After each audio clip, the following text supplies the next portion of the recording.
नमस्ते. नमस्ते.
नदी पात्रावर अति पावसामुळे नदीचं पात्र काय होतं, विस्तारतं, मोठं होतं. छान. आणखी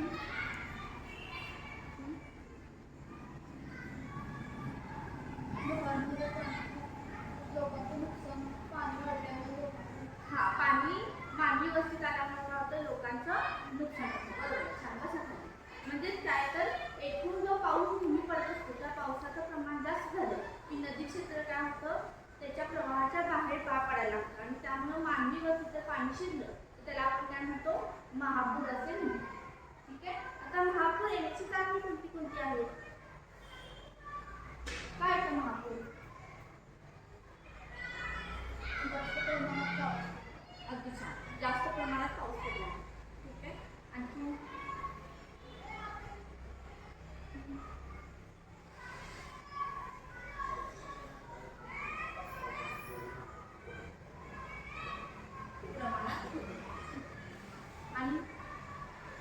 आणि कोण झाले एवढं कारण पाऊस पडला की जास्त महापूर येतो.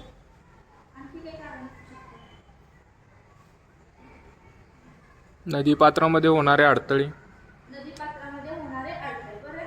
मानवी वस्ती मानव काय करणार, आता नदीचं जे पात्र असतं कुठंपर्यंत पूर्ण शकतो हे क्षेत्र ठरलेलं असतं.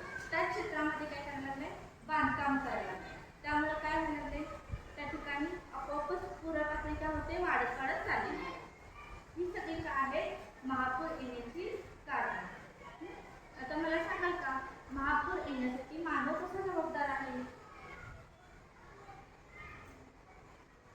काय करतोय मानव? अगदी छान. नाव काय तुझं बाळ? सांगण्यासाठी काय वाटलं, वृक्षतोड व्हायला लागली. त्यामुळे काय व्हायला लागले, त्या ठिकाणी महापुराचा धोका जास्त संभवत आहे. आणखी कोण सांगेल? एकच कारण आहे का तेवढं?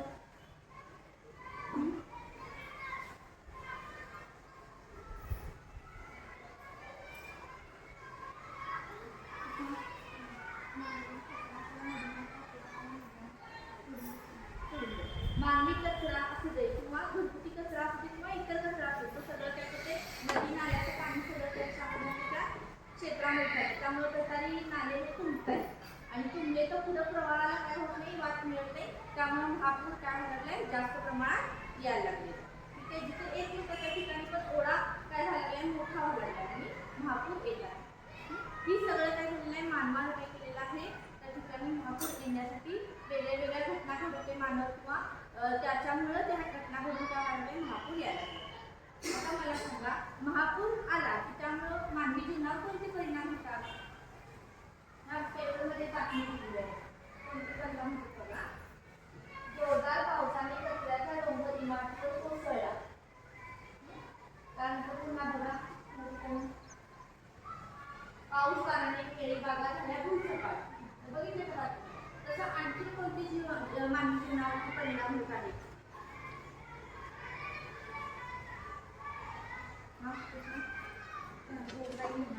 रोगराई निर्माण होते. बरोबर. डेंग्यू, हिवताप, डिसेंट्री यासाठी काय होतात? दूषित पाण्यामुळे रोग निर्माण होतो. आणखी सांग.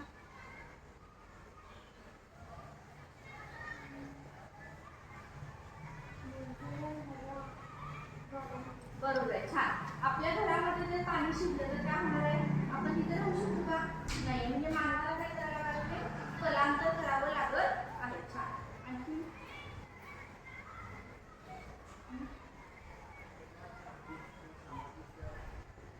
नुकसान होतं. काही इमारती असतील किंवा काही झाडं असतील किंवा काही हे असतात गुरढोरं असतात त्यांचे गुरढोर आपण राखण्यासाठी जी जागा असते ती काय व्हायला लागली सगळी त्या ठिकाणी पुरामध्ये वाहून जाते. शेतीचं नुकसान व्हायला लागले.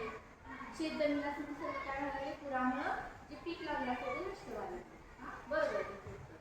आणखी काय सांगता येईल? हे सोडून आणखी काय परिणाम होत आहे?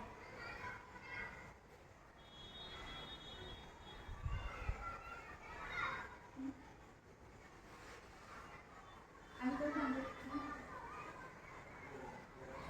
घरांचं नुकसान. घरामध्ये काही काय फर्निचर असतात, भांडी असतात, ती सगळे काय लागले वाहून जातात. ठीक आहे. आता मला आणखी सांगा की महापूर रोखण्यासाठी आपण काय केलं पाहिजे?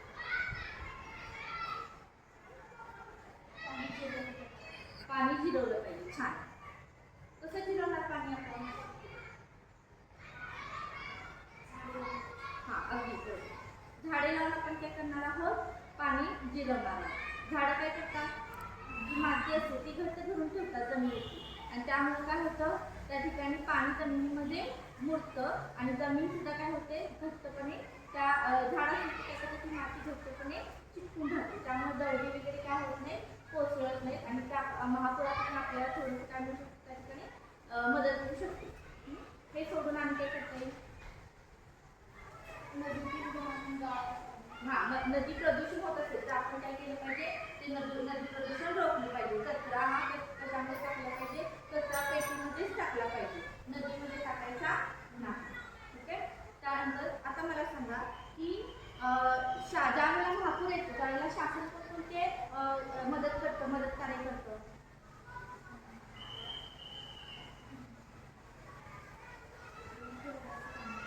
अन्न पुरवण्याचं काम.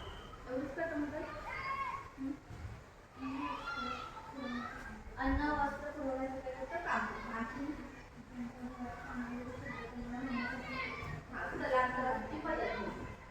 पैशाची मदत करते, आर्थिक स्वरूपाची मदत असते आणि काय असते कपडे लत्ते वगैरे देतात. औषधं वगैरे मदत पुरवली. आता आपत्ती व्यवस्थापन यामध्ये आपण एकमेकांना काय केलं पाहिजे? सहकार्य केलं पाहिजे. तर आपण आपत्तीतून काय करू शकतो? त्या ठिकाणी त्या ठिकाणी इतर लोकांना आपण मदत केली पाहिजे. त्यामुळे आपण